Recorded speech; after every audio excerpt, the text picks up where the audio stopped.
নেতা নির্বাচন করা শিখায় নামাজ। একটা মসজিদের ইমাম নিজে যদি পা থেকে মাথা পর্যন্ত দেখেন, একটা মেয়র নির্বাচনে, উপজেলা নির্বাচনে, এমপি নির্বাচনে মাথা থেকে পা পর্যন্ত দেখা লাগবে যে আসলে এর বউ পর্দায় থাকে কিনা, এ বিড়ি খায় কিনা। বিড়ি খেলেও তো হয়, তো লাল পানি খায়।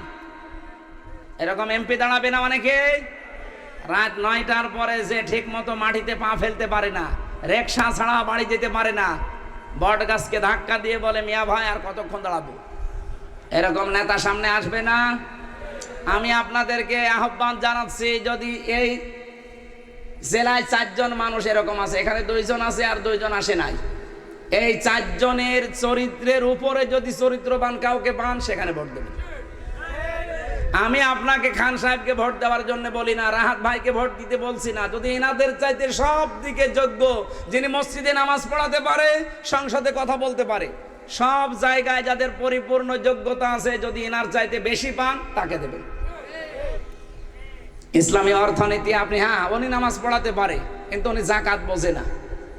ইসলামী অর্থনীতিতে মোশারাকা আছে, মোদারাবা আছে, মোরাবাহা আছে, বায়ে সালাম আছে, বায়ে ইস্তেসনা আছে, বায়ে মুআজ্জাল আছে, ওয়াহেদা আছে, এরকম 28টা চ্যাপ্টার আছে।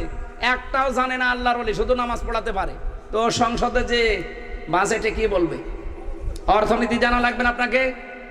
তা আমি যাদের নাম বললাম, এই মানুষগুলো নামাজও পড়াতে পারে, অর্থনীতিও চালাতে পারে। এই কথা বলেন না কেন?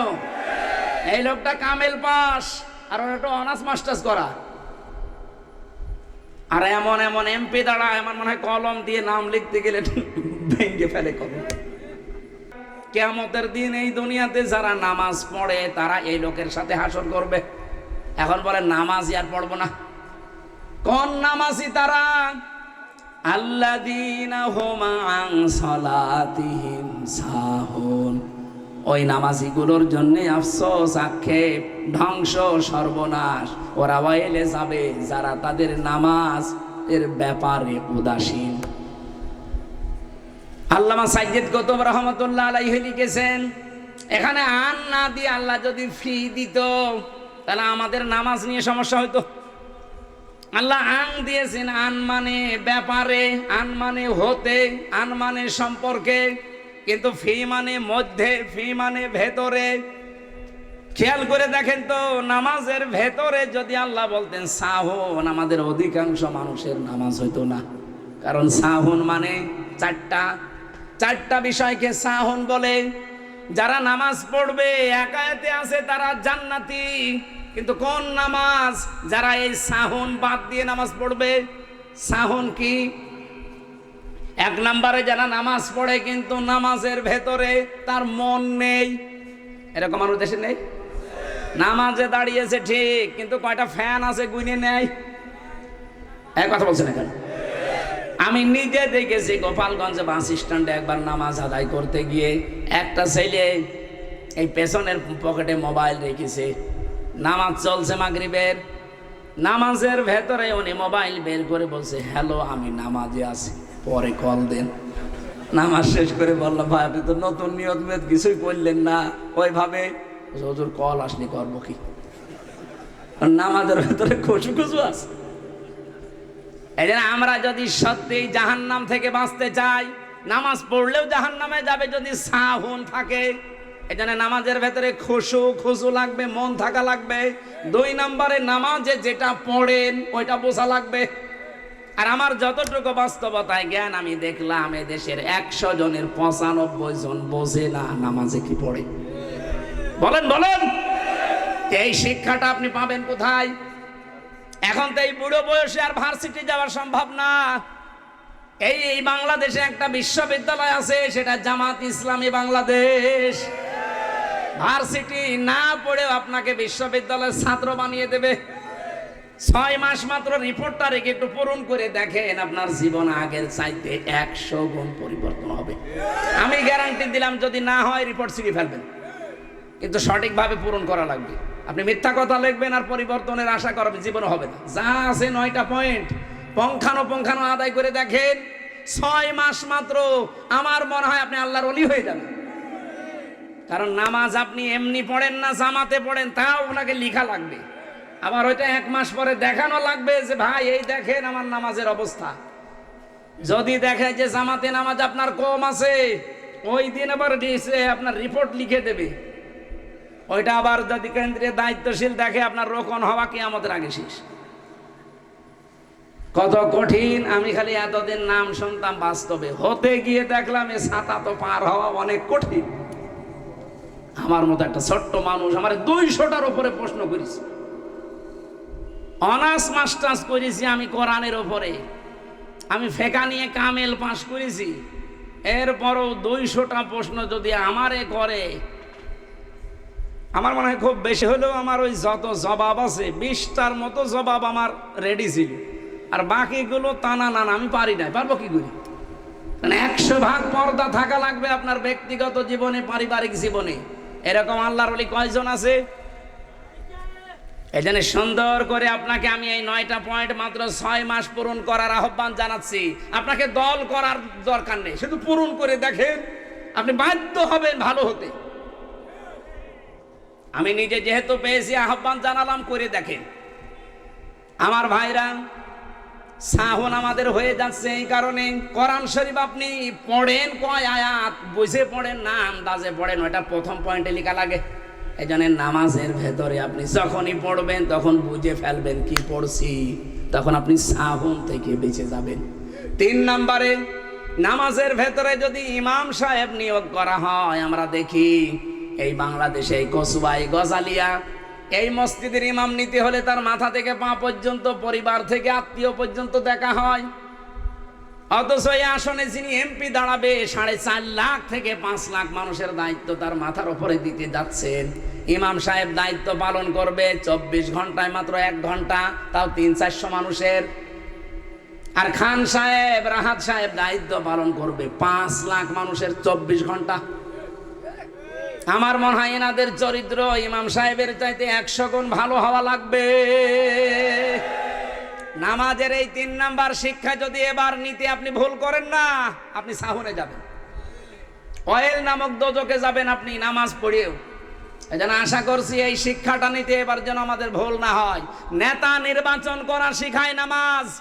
একটা মসজিদের ইমাম নিজে যদি পা থেকে মাথা পর্যন্ত দেখেন, একটা মেয়র নির্বাচনে, উপজেলা নির্বাচনে, এমপি নির্বাচনে মাথা থেকে পা পর্যন্ত দেখা লাগবে যে আসলে এর বউ পর্দায় থাকে কিনা, এ বিড়ি খায় কিনা। বিড়ি খেলেও তো হয়, তো লাল পানি খায়। এরকম এমপি দাঁড়াবে না অনেকে।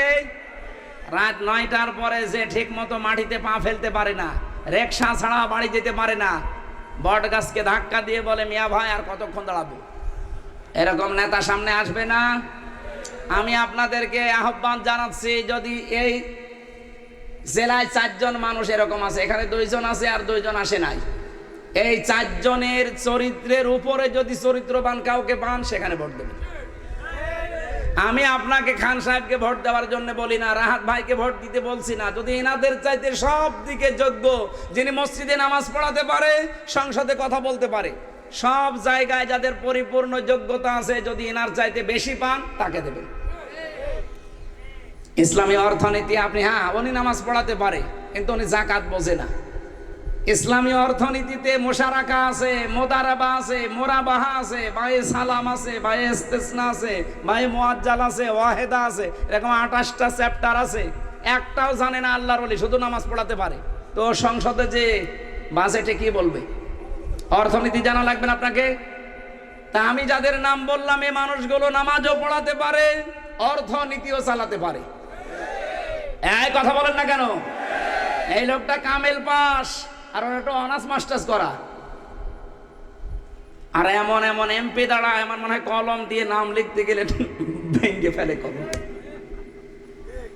আমি আপনাদের এই এলাকার কোন এমপি যেন সংসদে দেখলাম ভিডিওতে, এই এলাকা না কোন এলাকা, পটুয়াখালী বাড়ি, এক মহিলা কি বলছিল দেখেছেন, আমার মনে হয় দাঁত মুখ সব ভেঙে গেছে।